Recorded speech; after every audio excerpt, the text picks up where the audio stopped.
What is going on, guys? This is Acrillix, and I'm bringing you guys another Guns of Glory video today. So I'm on my other estate. Right now I am in Kingdom, what, two something? 158, Mayhem. I am in one of the top 3 alliances. Let's see, what place are we in right now? Haven't checked recently. Yeah, right here, number 6. So we are number 6 alliance. We are right next to our king in MHM. Unreal, he is over here. He's C30. He's trying to get to C35, but I don't know what he's doing now, so... Anyways, yeah, so I'm in one of the top alliances. I am C13 as of right now, or C14. C14, I forgot I upgraded last night. And I'm here to talk about the middle part of Guns of Glory. I talked about the beginning, which was like C1 through like 6. But now that you are probably going to get close to 10, once you get around 10 and going out to C14, C15, C16, I'm going to talk about all that stuff.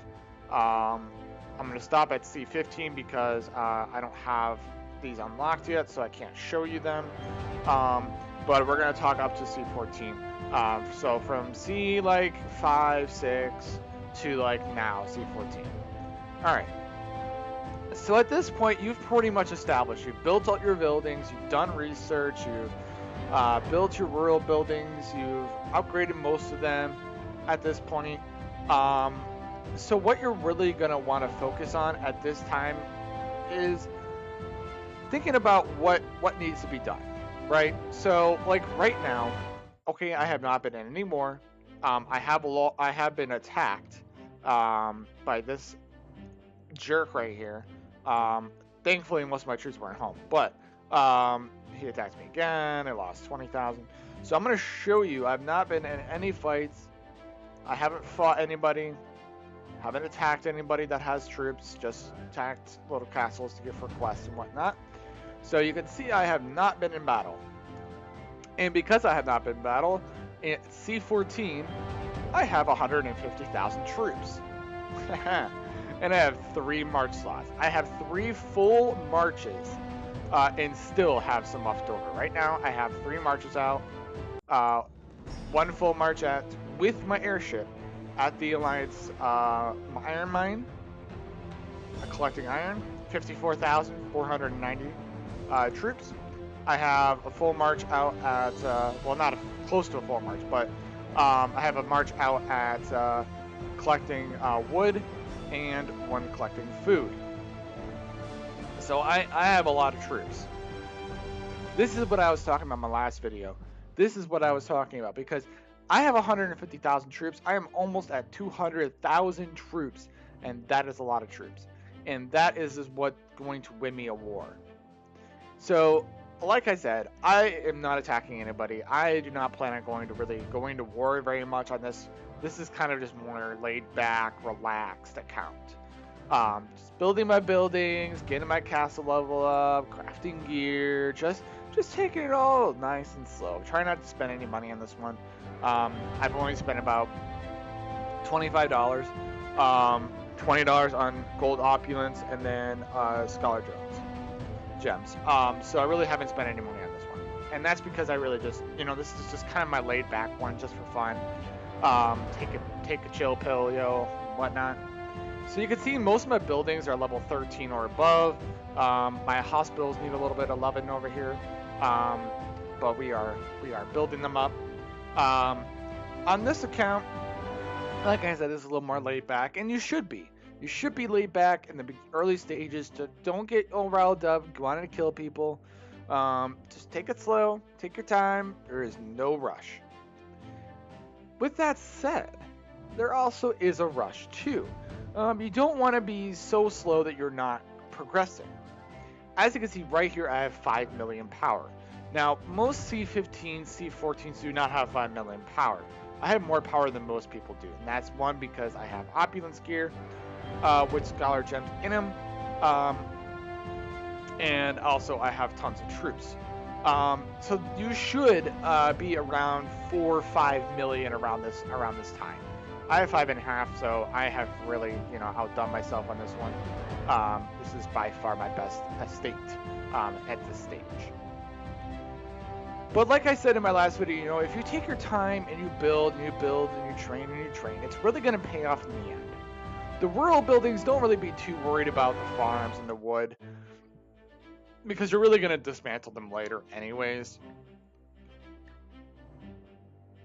Excuse me.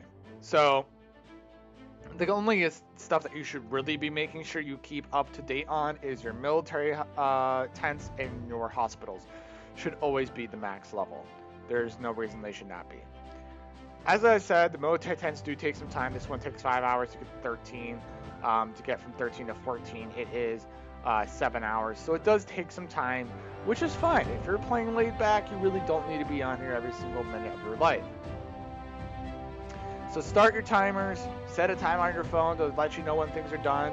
You should get notifications, but sometimes I will even set a timer for different portions so that I know when different things are done. Alright. So once you get to this level, it's starting to get important to start doing Red Guard rallies. Now, in this kingdom, this is an older kingdom.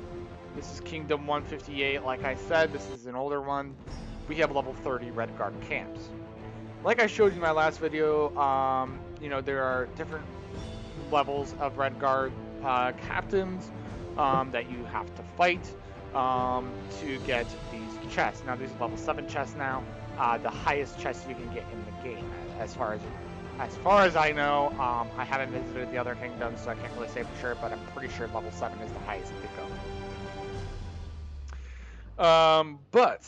Anyways, what you really want to be aware of is making sure that you are staying up to date on everything that you can in your alliance.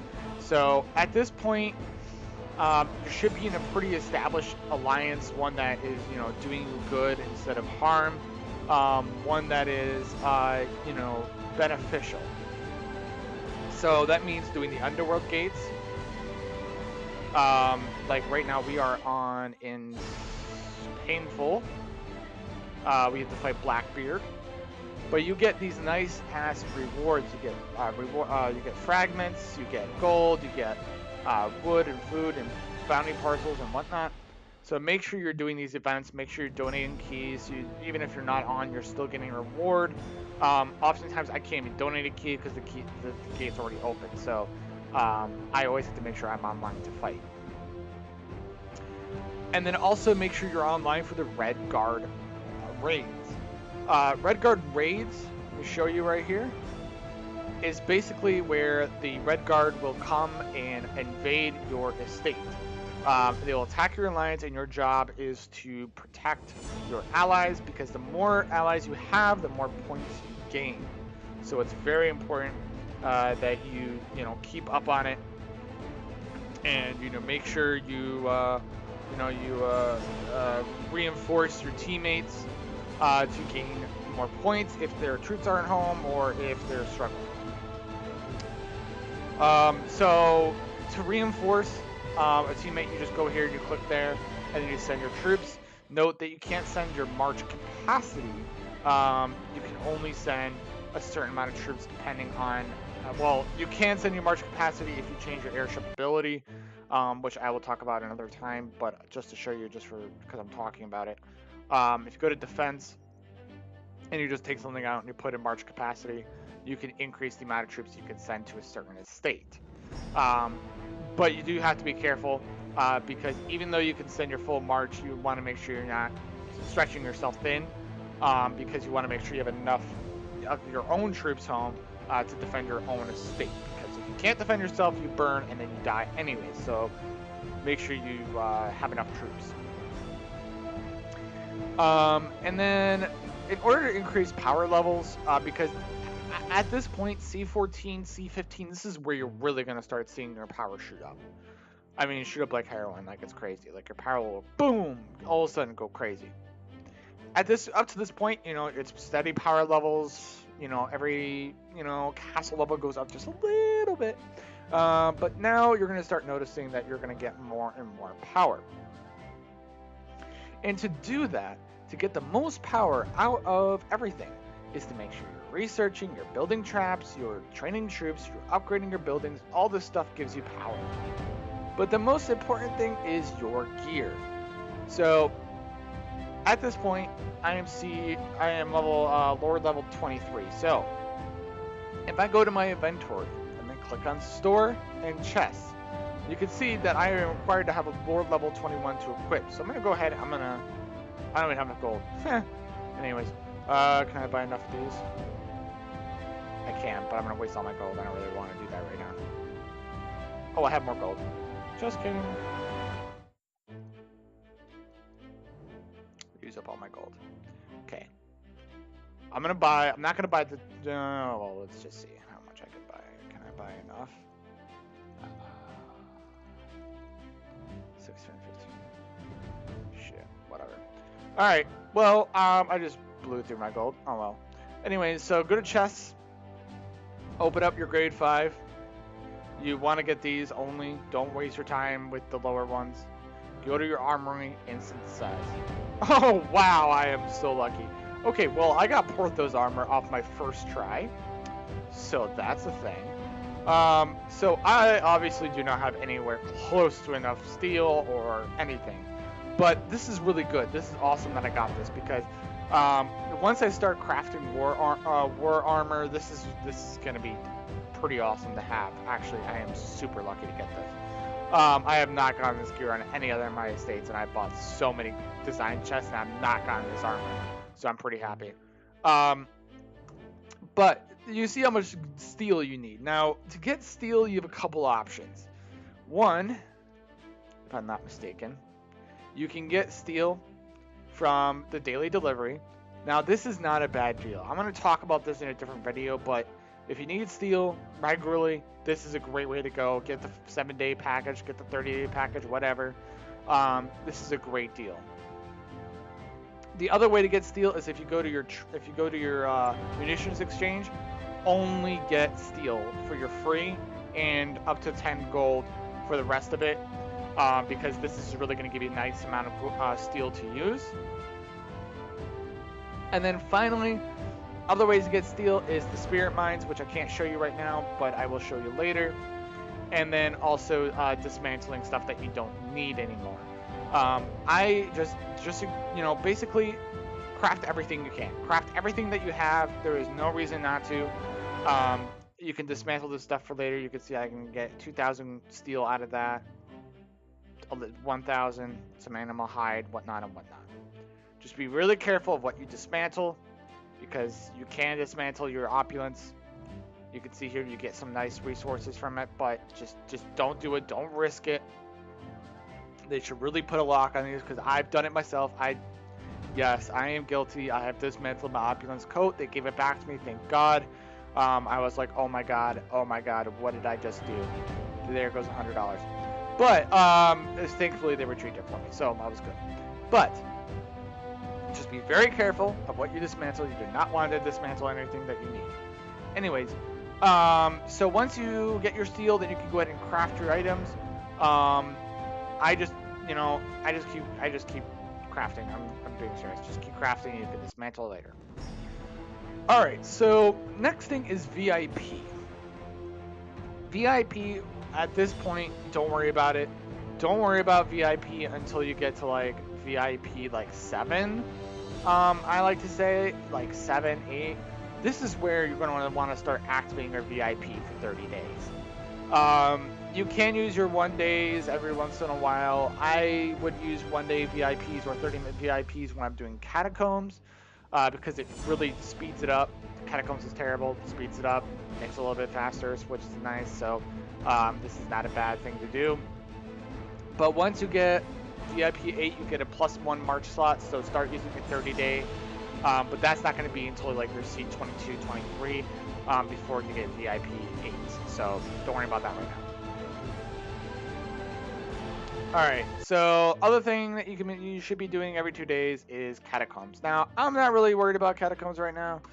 Honestly, I don't really care about them on this estate. Not too worried. But you can go to the catacombs here,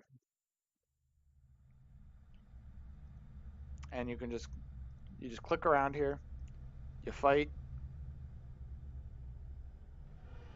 Oh, I killed it.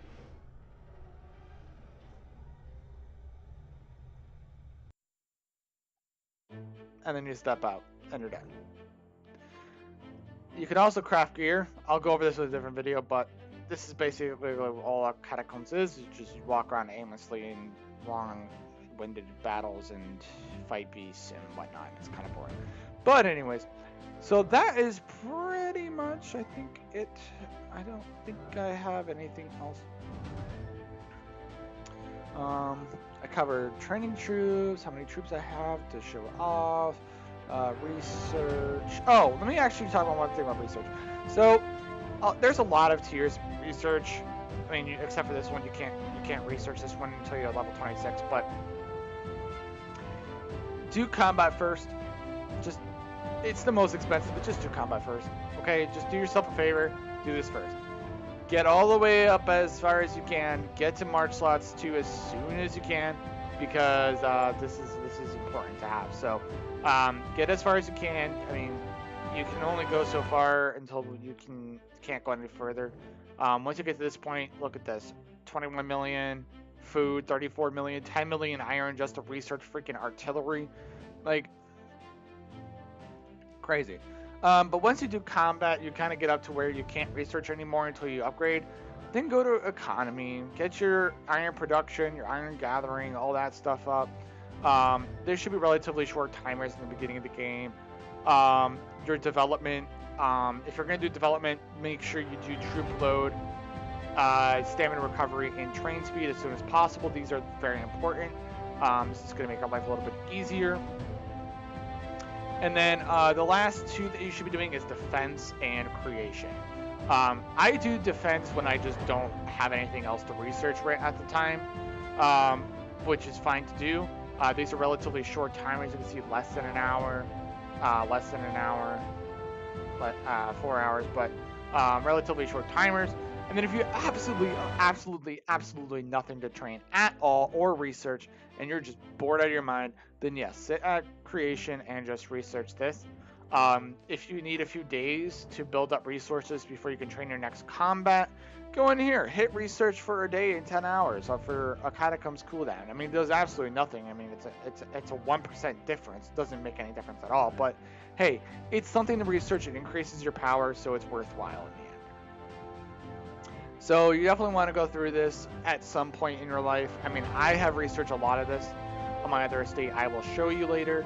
But it is something that you should research at some point when you don't have anything else to do. So anyways, that is today's video. I hope you guys enjoyed. If you did, please be sure to leave a like, and I will see you on the battlefield. Peace out, Musketeers.